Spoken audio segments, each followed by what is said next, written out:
A is to B கொடுத்துருக்காங்க, B is to C கொடுத்துருக்காங்க. இது வந்து நமக்கான கேள்வியாக இருக்குது.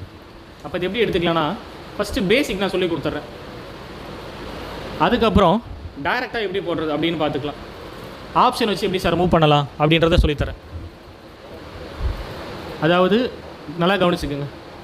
ஃபஸ்ட்டு இதில் பியை ஏ கூட கம்பேர் பண்ணும் பொழுது 3 பாகமாக இருக்குது. இதில் பாருங்கள், பி சி கூட கம்பேர் பண்ணும் பொழுது 5 பாகமாக இருக்குது. ஃபஸ்ட்டு இதில் பியை ஏ கூட கம்பேர் பண்ணும்போது 3 பாகம், இதில் பியை சி கூட கம்பேர் பண்ணும்பொழுது 5 பாகம். ஆனால் பிக்கு ஒரே ஒரு வேல்யூ தான். இவங்களோட கம்பேர் பண்ணும்போது ஒரு மதிப்பும், இன்னொருத்தவங்களோட கம்பேர் பண்ணும்போது இன்னொரு மதிப்பும் கிடைக்கிது.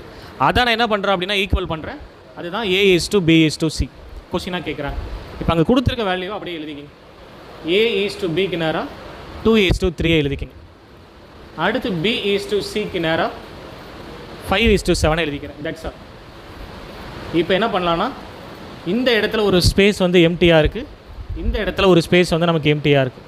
அதுக்கு என்ன பண்ணலாம்னா, அதுக்கு பக்கத்தில் இருக்கக்கூடிய மதிப்பை நீங்கள் காப்பி பண்ணி அப்படியே எழுதிக்கிங்க. ஜஸ்ட்டு லெஃப்ட்டு ரைட்டை மட்டும் பாருங்கள், மேலேயும் கீழேயும் பார்க்க வேணாம்.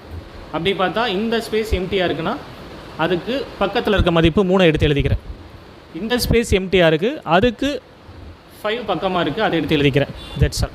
இப்போ என்ன பண்ணலான்னா, ஸ்ட்ரைட்டாக மல்டிபிள் பண்ணலாமா? 10, 2 × 5னா 10, 3 × 5னா 15, இங்கே 21. ஃபைனலாக இந்த வேல்யூவை நீங்கள் ரெடியூஸ் பண்ண முடியுதான்னு பாருங்கள். 10, 15, 21. ஸோ எதுலேயுமே ரெடியூஸ் ஆகலை. அப்படி பார்த்தா ஆப்ஷன் சி நமக்கு சரியானது அப்படின்னு நம்ம எடுத்துக்கலாம். சரிங்களா? சி அப்படின்றது சரியானதாக நமக்கு இருக்கும்.